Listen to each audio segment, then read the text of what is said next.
Good evening, good morning, good afternoon, wherever you may be. Welcome to another edition of Reno by Night.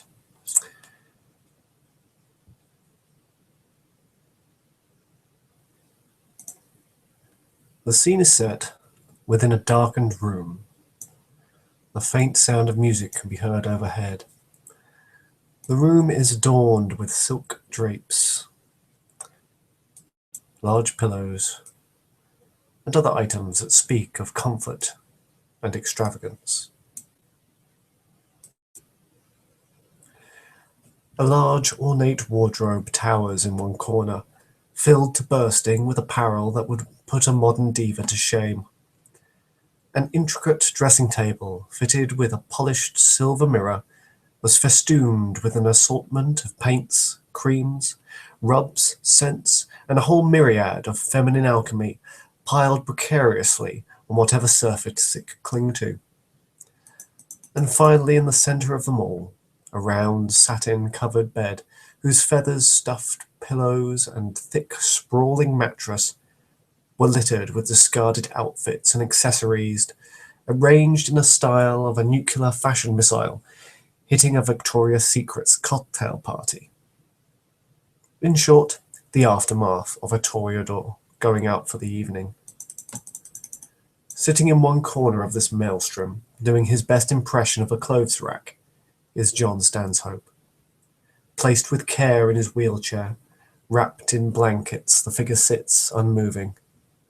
Eyes glazed over, he stares blankly at the room, never blinking. To the casual observer, John appears more like a rather tired mannequin. A generous person would say the poor soul was lost in his thoughts. This would be wrong, for John wasn't lost. He was redecorating. A mind is a precious thing, and one as vast and complex as John's required a level of maintenance if it had any hope of not falling into ruin. It was his fortress, his grand palace, a vast depository of memory and experience, catalogued and organized meticulously. Well, it used to be. Now his inner sanctum had been violated, showing the muddy footprints of intruders who wrote obscenities on all the walls and hid the cutlery. John always prided himself on his mind and his discipline, believing it to be ironclad. But for all of his defenses and strength of will, his sanity was torn apart like tissue paper under the intentions of the being known as the Child. The sheer power of the creature was overwhelming, and it had left its mark. It was hard to focus. Moving was a chore. His limbs felt foreign and refused to heed his commands. His mind wandered. Time seemed to escape him, flashing from one place to the next with no understanding of how they connected. The outside world was moving too quickly for him, if he had any mind to pay it any attention.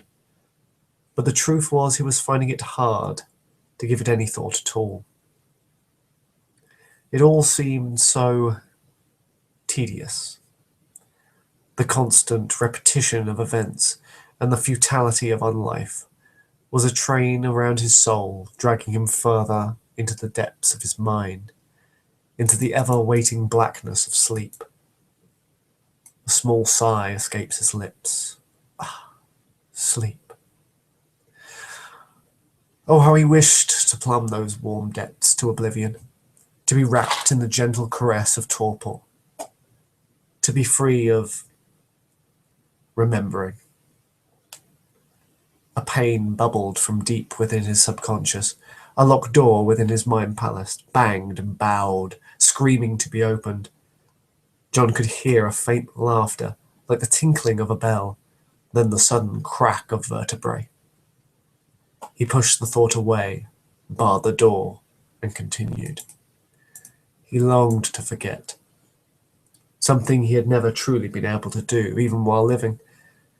To flee from this world that had betrayed, abandoned, and forgotten him. Brought him so high to pluck him from the sky with a crash, leaving him broken on the ground. But he couldn't. He'd tried already. To his shame, in one of his weaker moments, he dived into himself, refusing to feed and let the darkness envelop him, only to have the creature awaiting.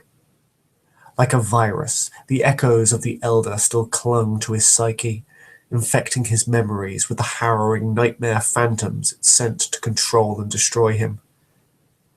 He barely escaped with his mind intact.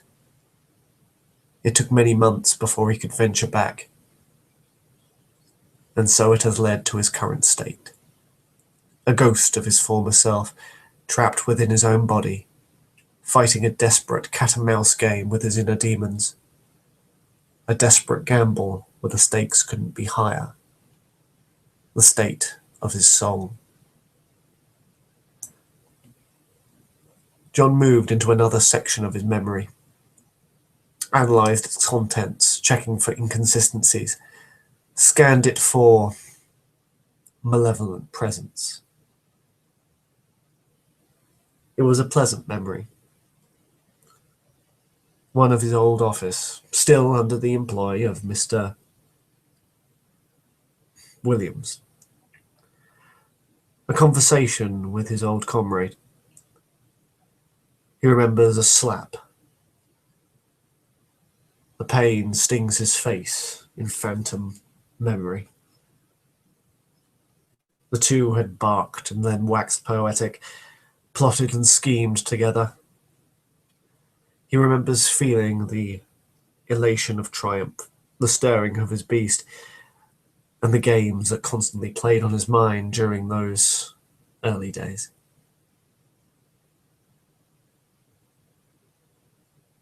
Realizing it for what it was, he folded it away into its own room, placed it within the vault of those already reclaimed, and continued to another memory. It was a long process. Each experience, each emotion, each had to be catalogued and organized in the right place. Any inconsistency had to be eradicated.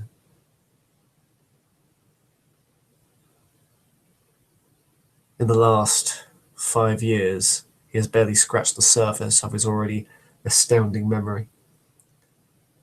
And there was a lot more to go. But he had all the time in the world. And surely, there was nothing in the land of the living that would pique his interest.